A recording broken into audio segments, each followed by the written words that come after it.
Shalom Bapak Ibu Saudara, apa kabarnya?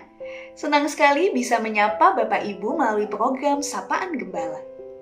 Nah, hari ini kita akan bersama merenungkan satu bacaan leksionari dari Lukas pasal 13 ayatnya yang ke-31 sampai 35. Bapak Ibu Saudara bisa membaca ayat ini di tempat masing-masing, tapi izinkanlah saya untuk membacakan satu ayat, yaitu Lukas pasal 13 ayatnya yang ke-33.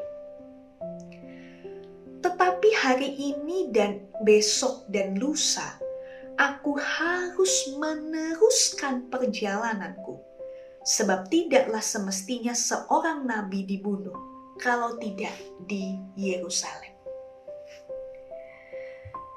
Nah, Bapak Ibu Saudara, ketika membaca perikop ini, saya mengingat salah satu lagu kemerdekaan Indonesia, yaitu Maju Tak Gentar. Nah, Bapak Ibu Saudara tentu juga tidak asing ya dengan lagu ini.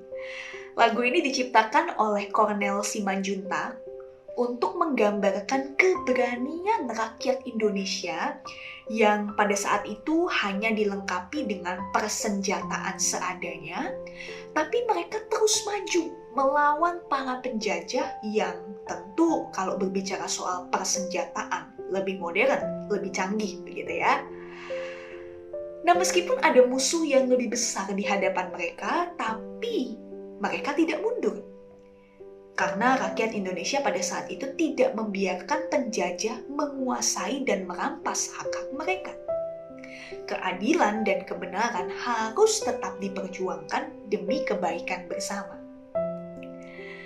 Nah, Bapak Ibu, spirit untuk terus maju dan tetap fokus pada misi yang diemban, ini jugalah yang dilakoni, yang dilakukan oleh Yesus di dalam perjalanan pelayanannya. Nah, di dalam bacaan leksionari hari ini, kita menemukan percakapan antara Yesus dengan orang-orang Farisi. Di sini kita melihat bahwa ada ternyata beberapa orang Farisi yang menaruh hormat pada Yesus, sehingga mereka memperingatkan Yesus bahwa nyawa Yesus ini sedang terancam, sehingga sebaiknya Yesus menyingkir saja dari Yerusalem. Tapi apa reaksi Yesus? Apakah Yesus takut dan menyingkir? Tidak. Ternyata saudara, penolakan dan ancaman sekalipun tidak menghentikan karya pembaruan yang dikerjakan oleh Yesus. Ada misi Allah bagi dunia yang dikerjakan oleh Yesus, dan semua itu gak bisa berhenti hanya karena kekuasaan, hanya karena kekerasan hati segelintir orang saja.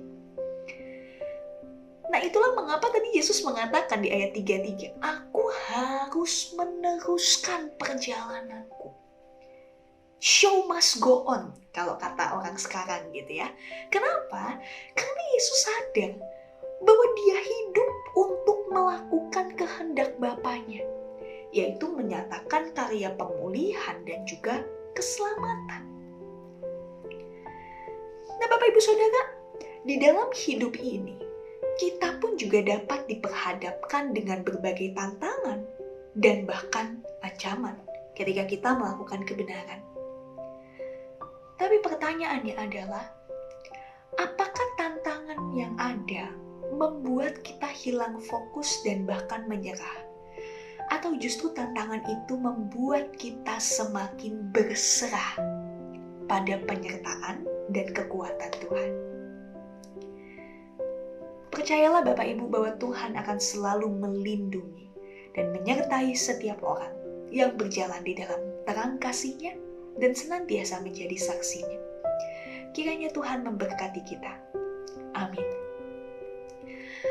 Nah, Bapak Ibu Saudara, pada masa raya Natal ini, Panitia Natal mengajak kita semua untuk melakukan aksi Blessfluencer, yaitu dengan membagikan potongan khotbah minggu, sapaan gembala, atau renungan dari komunitas GKI Manyar yang sekiranya memberkati Bapak Ibu.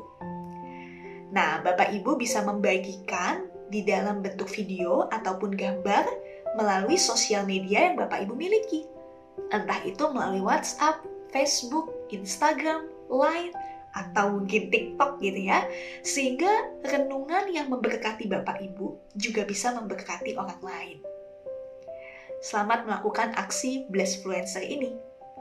Mari bersama kita berdoa. Tuhan, kami tahu bahwa di dalam hidup ini, kami bisa saja ditolak. Perilaku baik dan benar yang kami lakukan bisa saja membuat orang justru membenci kami. Tapi biarlah itu semua tidak membuat kami menyerah, tapi justru semakin berserah kepada Tuhan. Karena kami tahu bahwa Tuhan akan senantiasa melindungi orang-orang yang terus berjalan di dalam kebenaran dan terang kasih. Terima kasih Tuhan. Dalam nama Tuhan Yesus, kami berdoa dan mengucap syukur. Amin.